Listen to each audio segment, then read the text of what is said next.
Le Moyen Atlas oriental, dont il est question ici, se situe sur la partie est du royaume.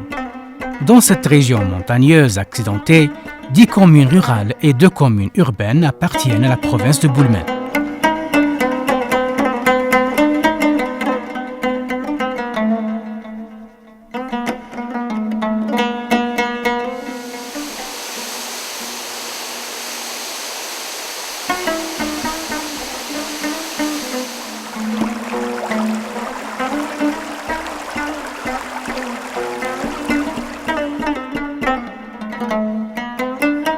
Les populations majoritairement berbérophones ont pendant longtemps vécu dans des conditions naturelles difficiles et de l'enclavement.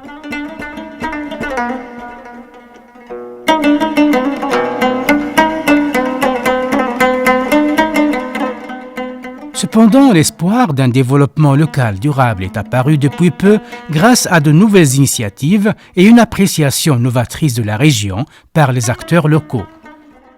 Le ministère de l'Agriculture et de la Pêche maritime s'est investi à travers la Direction provinciale de l'agriculture de Boulmen dans le projet de développement rural dans le Moyen Atlas oriental Pedermo.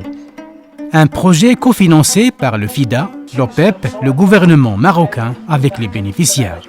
Un véritable projet intégré, élaboré en synergie avec le plan Maroc Vert et qui s'inscrit dans une démarche de développement rural durable et solidaire tout en optimisant les ressources naturelles.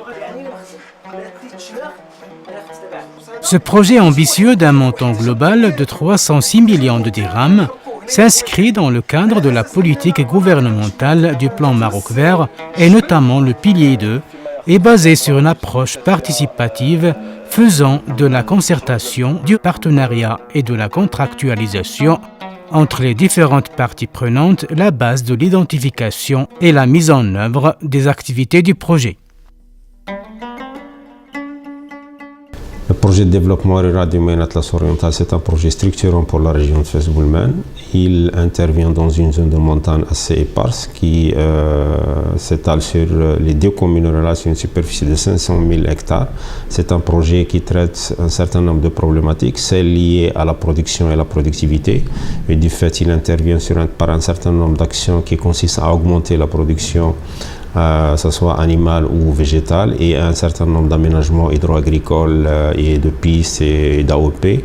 Également, il traite la problématique de l'organisation professionnelle et tout ce qui est lié au patrimoine humain, au capital humain, par le biais de la formation, par le biais de l'organisation et par le biais de renforcement des capacités des producteurs.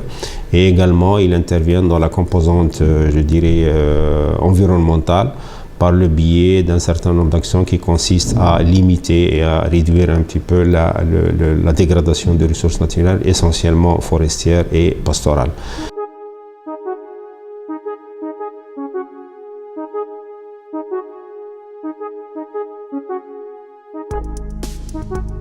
C'est un projet intégré qui concerne une population d'environ 75 000 habitants. C'est un projet qui est adopté comme stratégie, donc l'approche participative. Toutes les actions du projet ont été donc étudiées, programmées, exécutées et évaluées en concertation et avec le partenariat des différents intervenants dans le projet, notamment les populations bénéficiaires, les communautés rurales, les communes, donc les organisations professionnelles et les tissus associatifs du projet. Le Pedermo a engendré des impacts positifs socio-économiques au niveau donc, de la population rurale du projet. Et également, il constitue donc une plateforme pour donc l'installation de projets du plan Maroc Vert, notamment le développement de différentes filières. Donc selon la vocation de la zone, il y a la filière de l'élevage, la filière de culture maraîchère, l'arboriculture fruitière et également l'apiculture et les plantes aromatiques et médicinales. Le projet Pedermo concerne 14 743 ménages vivant dans cette région montagneuse, composée de quelques 205 douars, 10 communes rurales et 2 municipalités.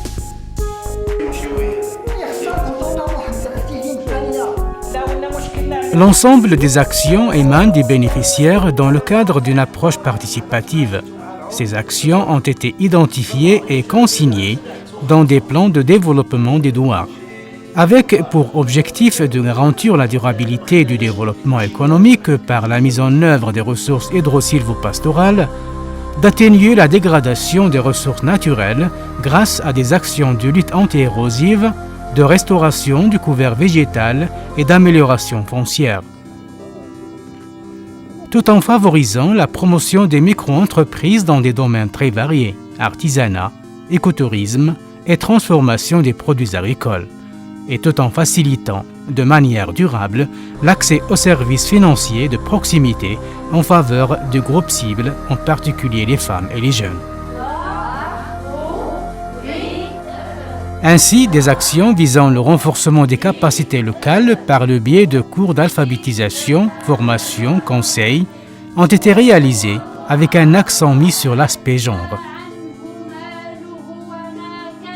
جات عندنا الفلاحة أعطتنا المعيز المرة الأولى بيدمون أعطتنا المعيز في الدورات الأولى. Au début, le projet Pedermo nous a donné 15 têtes caprines, puis 53 ovines. الدورة الثالثة عطاونا 52 غنم استفدنا. Les gens du projet viennent souvent chez nous pour voir si les choses marchent bien. قلنا واش استفدتوا واش شي مزيان. On conduit bien nos troupeaux. Le jour, on les fait pâturer et le soir, on leur ajoute des aliments concentrés.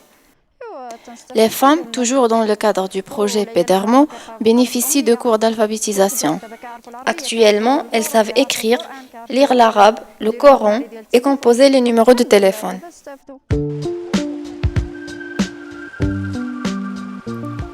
Dans le projet Pedermo, la priorité a été réservée à l'eau. C'est pourquoi plusieurs ouvrages ont vu le jour, ainsi que d'autres travaux de réhabilitation et d'aménagement des anciens ouvrages, comme les Segia et les Khetara.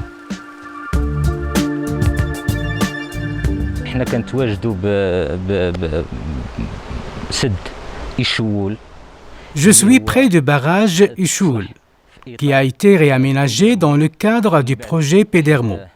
Et cela suite à la demande de notre association.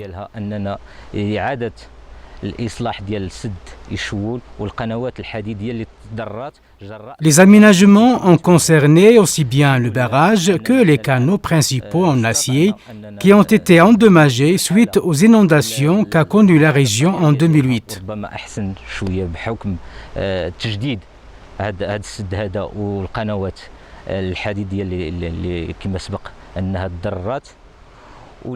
Louange à Dieu et grâce au projet, ces ouvrages sont devenus fonctionnels comme auparavant ou mieux. Chose qui nous a permis de sauver le périmètre d'une superficie de 1400 hectares et qui contient environ 200 000 arbres d'olivier qui avant l'aménagement étaient menacés par la sécheresse.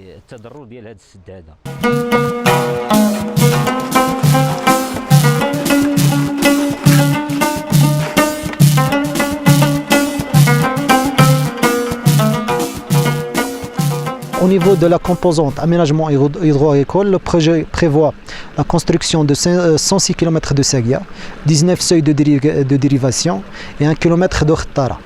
Donc le projet est actuellement en cours d'exécution. Donc en même temps, il y a la formation des AEA qui vont prendre par la suite l'entretien des ouvrages réalisés par le projet.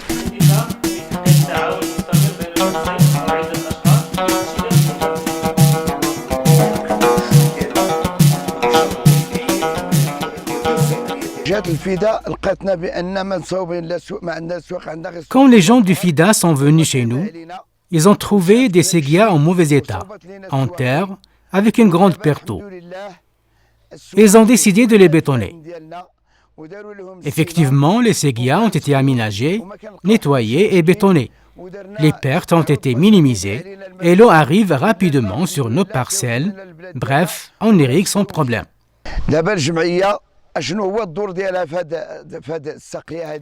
On peut se demander quel est le rôle de l'AEA dans la pérennité de ces aménagements.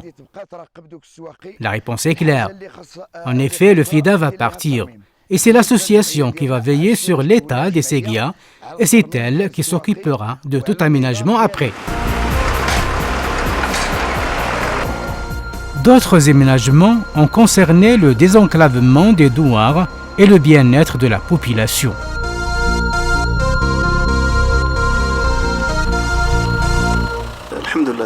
Louange à Dieu, cette piste est en bon état, en comparaison avec son état avant son aménagement. Avant, quand il pleuvait, on ne pouvait pas passer à cause de la boue qui nous bloquait.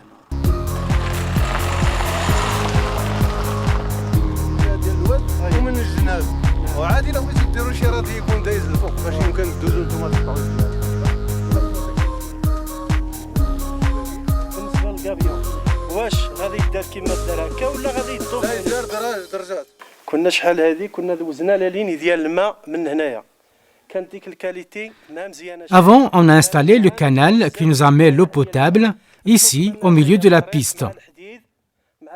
Il y avait beaucoup de pertes d'eau à cause des véhicules qui utilisaient la piste. ولكن بالحمد لله دابا فاش جات البيديرمون عطاتنا هذه الميزانيه فاش دوزنا بدلنا. Mais avec l'arrivée du projet Pedermo, on a pu résoudre ce problème. Donc on a déplacé les canaux au bord de la piste.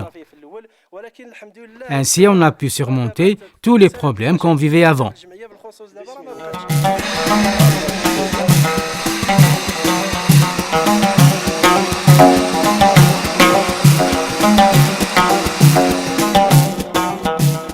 Le plan Maroc Vert booste l'agriculture dans la province de Boulmen. Depuis le démarrage en 2008 du plan Maroc Vert et parallèlement celui du Pedermo, celui-ci se révèle être une véritable planche de salut pour l'ensemble des bénéficiaires. La plantation de rosacées, pour récente qu'elle soit, constitue un moyen efficace de valorisation de l'agriculture irriguée traditionnelle.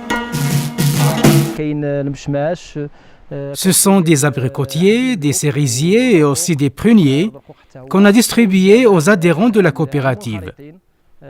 Nos parcelles sont dispersées. C'est pour cela qu'on a donné pour chaque agriculteur une espèce donnée, toujours dans le cadre de la coopérative.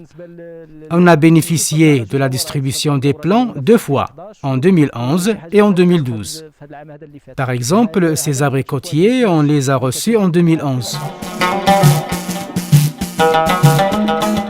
Les résultats encourageants de telles plantations sont une des caractéristiques de transformation des pratiques agricoles du moyen Atlas oriental et marquent une nouvelle approche de mise en valeur des potentialités du milieu naturel montagnard par une grande partie de ses acteurs locaux. أنا فلاح كانت الأرض عندنا ما خدامة شيء كنتبعوا غير الزرع. Avant, on ne cultivait que le blé, le maïs et quelques cultures maraîchères. Après, on a pensé à l'arboriculture fruitière et l'expérience a bien réussi. Avec l'arrivée du FIDA, il y a à peu près 3 ans, et une fois que les techniciens ont vu les terres et les vergers, nous leur avons exprimé nos besoins en construction de séguias pour mieux bénéficier de l'eau d'irrigation. Effectivement, ils ont accepté. Ainsi, ensemble, on a pu bétonner les séguias et on a pu irriguer tous nos arbres. Et comme vous voyez, la production en pommes s'est nettement améliorée. On a du Golden et du Stark Delicious. L'élevage lui-même